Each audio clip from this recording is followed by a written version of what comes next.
अरे सुन, कपड़े तैयार हो गए हमारे। जी आंटी जी हो गए। क्या आंटी जी? मेम साहब बोल, मेम साहब, समझ आई? जी मेम साहब कपड़े तैयार हैं आपके। हाँ हो गए हैं तो दिखाना, सही से तो सिले हैं या बिगाड़ दिए? मेम साहब आप जरा भी फिक्र मत कीजिए, मैंने सारे कपड़े बहुत अच्छे से सिले हैं, आप चेक कर लीजिए चाहे तो। हाँ वो तो हम देख ही लेंगे।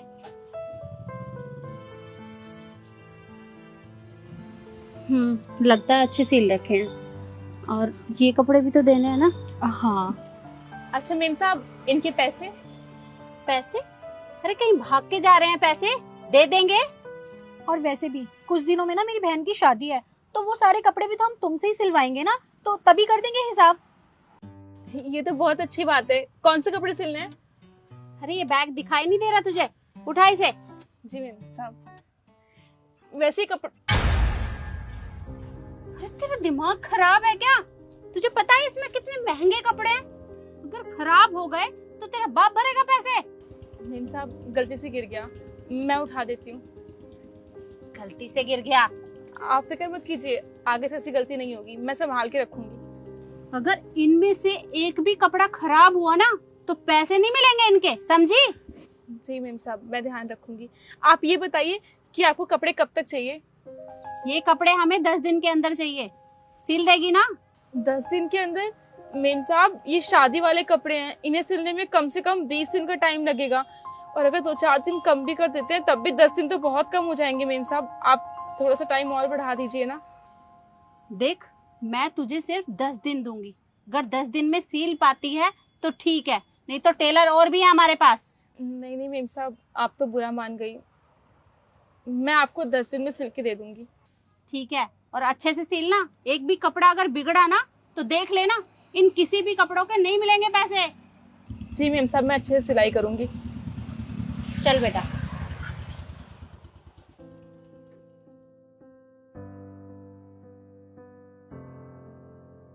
अरे वाह मम्मी, आपने उसे 10 दिन का टाइम दिया है। अरे 10 दिन में वो इतने सारे कपड़े सिलेगी कैसे? हाँ बेटा, 10 दिन का टाइम मैंने उसे जानबूझ के दिया है, क्योंकि मुझे तो अच्छे से पता है कि इतने सारे कपड़े वो 10 दिन में सिल ही नहीं पाएगी। और तू देखना, हमारे ये कपड़े भी फ्री में सिल जाएंगे और वो कपड़े भी फ्री में सिल जाएंगे। अरे वाह मम्मी, बड़े स्मार्ट हो आप तो। हाँ बेटा, और तू देखना शादी के सारे कपड़े मैं इससे कैसे फ्री में सिलवाती हूँ। चल अब।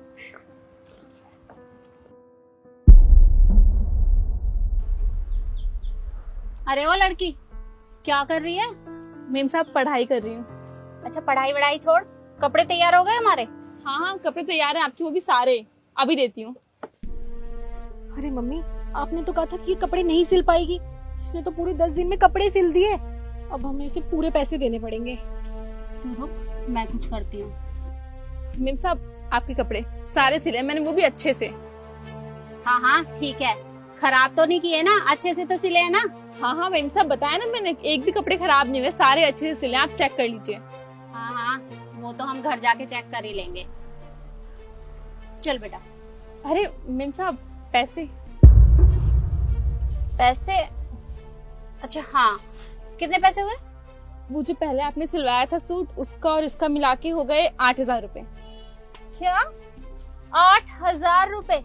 अरे दिमाग तो ठीक है तेरा, 8,000 रुपए कैसे हो गए? इतने तो कपड़े भी नहीं थे।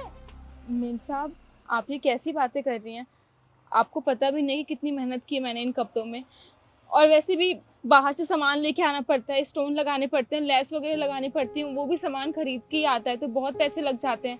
और आप खुद देखिए ना 10 दिन के अंदर वो भी शादी वाले कपड़े सिल के मैंने आपको दे दिए, कितने हैवी कपड़े होते हैं, और वैसे भी इतने कम में तो आपको कोई भी सिल के नहीं देगा, बस मैंने सिल के दिया, आप कहीं भी पता कर लीजिए। देखो हमें बेवकूफ बनाने की ना जरूरत नहीं है। अरे हम इतने बेवकूफ नहीं है, हमें नहीं पता कि कितनी सिलाई है और कितनी नहीं है। अरे हम अमीर हैं, इसका ये मतलब नहीं है कि तुम हमें ऐसे लूटोगी। हम सिर्फ तुम्हें 5,000 रुपए देंगे, लेने हैं तो लो, नहीं तो रहने दो। मेम साहब आप ये कैसी बातें कर रहे हो, सिर्फ 5,000? अरे मैंने आपसे 1 रुपए भी ज्यादा नहीं मांगे हैं, बिल्कुल सही पैसे लगाए हैं। फिर आपको पता है मेम साहब 10 दिन से मैंने सिर्फ आप ही कपड़े सिले हैं, किसी और कपड़े लिए भी नहीं है। मेरे घर में तो राशन भी खत्म हो गया, मैं इसी आस में बैठी हुई थी कि आप मुझे पैसे देंगे और मैं घर पे राशन लेके जाऊंगी। अब मैं क्या बताऊं घर पे सबको कि आप लोग इतने कम पैसे दे रहे हैं। मेम साहब देखिए, मैं आपके आगे हाथ जोड़ती हूँ, मैं बहुत गरीब हूँ, मेरे साथ ऐसा मत कीजिए। ये तो ठीक ही तो कह रही है। ऐसा तूने इन कपड़ों में किया ही क्या है जो हम तुझे 8,000 रुपए पकड़ा दें? देख 5,000 लेने हैं तो बात कर, वरना हम जा रहे हैं। नहीं मेम साहब, ये तो बहुत कम है, लेकिन आप दे दीजिए। अब आई ना ठिकाने पे।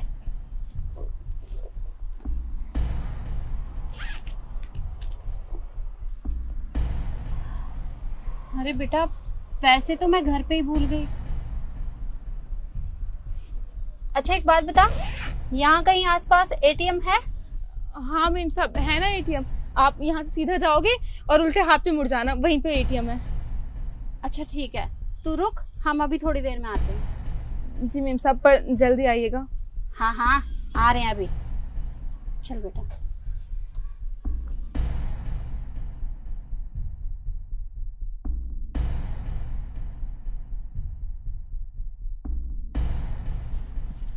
वैसे मम्मी, आपके पास तो पैसे थे ना, तो फिर आपने उसे दिए क्यों नहीं? अरे बेटा, मैंने तो जानबूझकर उससे झूठ बोला था, क्योंकि पैसे तो थे मेरे पास, मुझे उसे देने ही नहीं थे। मम्मी वो तो ठीक है, लेकिन अगर उसे पता चल गया और वो हमारे घर आ गई तो? अच्छा एक काम कर, तू उससे पूछ के आ, उसे पता है कि हम कहाँ रहते हैं। ठीक है, मैं अभी आती हूँ।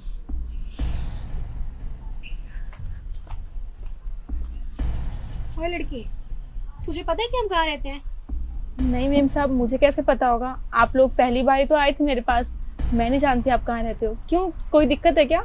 नहीं नहीं, कोई दिक्कत नहीं है, तू इंतजार कर, हम आते हैं। जी।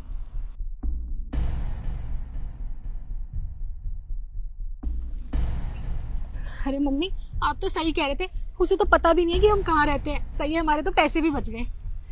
देखा, मेरा आइडिया काम कर गया, और ये सारे कपड़े मैंने फ्री में सिलवा लिए। सही है, अब चलते हैं। चल।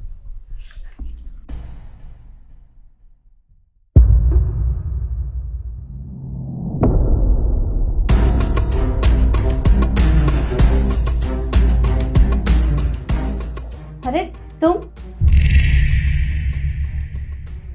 यहाँ? तुम तो वही हो ना जो सेक्टर 75 में सिलाई का काम करती थी? एक्सक्यूज मी, मैं आपकी कोई रिलेटिव नहीं हूँ, ठीक है? तो be in your limits. Ma'am बोलिए। क्या? आंटी जी, मेम साहब बोल, मेम साहब, समझ आई?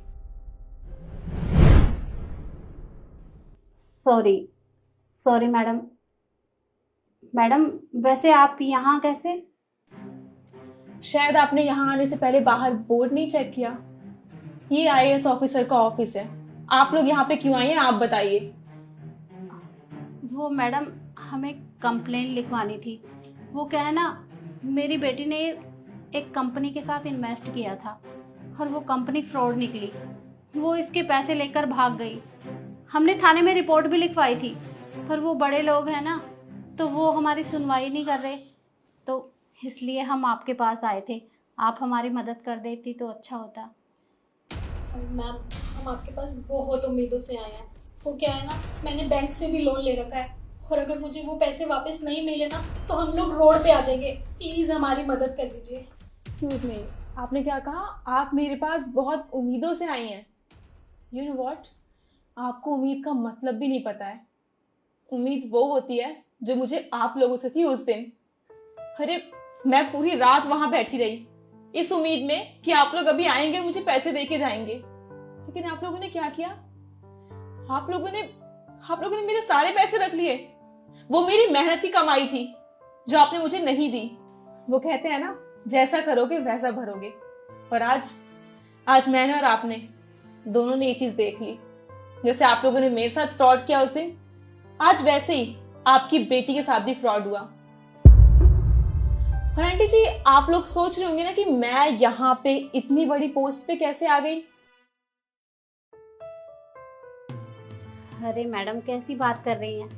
वो जब भी हम आपकी दुकान पर आते थे तो आप हमेशा पढ़ाई करते रहते थे। जब आपने इतनी पढ़ाई की है तो इस पोस्ट पे होना तो बनता ही है। आंटी डोंट टेल मी कि आपको बहुत खुशी हो रही है कि मैं इस पोस्ट पे हूँ। आई नो कि आप लोग को बहुत बुरा लग रहा है मुझे यहाँ पे देख के कि एक सिलाई वाली इतनी बड़ी पोस्ट पे कैसे आ गई। वो क्या है ना कि गवर्नमेंट जॉब पाने के लिए, इतनी बड़ी पोस्ट पे आने के लिए इंसान की काबिलियत देखी जाती है, ना कि उसके पैसे। और मैं आपकी बेटी की तरह नहीं थी ना कि पढ़ाई लिखाई छोड़ के बस अपनी अमीरी का शो ऑफ करती फिरूं। मैंने दिन रात मेहनत की है इसके लिए, दिन रात एक कर दिया है, उसके बाद जाके आज मैंने ये मुकाम हासिल किया है। खैर, आप लोग क्या जानोगे कि मेहनत क्या होती है। बाय द वे, मेरे पास इतना टाइम नहीं है कि मैं आप लोगों से बात कर सकूं, क्योंकि मुझे और भी बहुत सारे इंपॉर्टेंट काम होते हैं। और हाँ, तुम सारी डिटेल बाहर रजिस्टर करवा देना, एंड देन मुझे जब टाइम मिलेगा तो मैं पता करती हूँ उस कंपनी के बारे में। अगर कोई भी इंफॉर्मेशन मिलती है तो मैं आपको बताती हूँ। Now you have to go. Madam, आपका बहुत बहुत धन्यवाद। और हाँ, उस दिन के लिए मैं आपसे माफ़ी मांगती हूँ। मैंने चंद पैसों के लालच में आके आपके साथ वो सब कर दिया। देखो, हो सके तो हमें माफ़ कर देना। आंटी जी, मुझे आपकी माफ़ी की कोई ज़रूरत नहीं है, और वैसे भी मुझे कोई फ़र्क नहीं पड़ता कि आप मुझसे माफ़ी मांग रही है या नहीं। आपने जो किया वो गलत था। खैर, मैं आपको एक बात ज़रूर बोलना चाहूँगी, आगे से किसी के भी साथ ऐसा करने से पहले 100 बार सोच लेना। आपका बहुत बहुत धन्यवाद madam. It's okay, it's my job. चलो बेटा। और मैं आप लोगों से भी यही बोलना चाहूँगी कि कभी भी किसी के हालात का फ़ायदा नहीं उठाना चाहिए। वीडियो आपको कैसी लगी हो कमेंट में ज़रूर बताएं। धन्यवाद।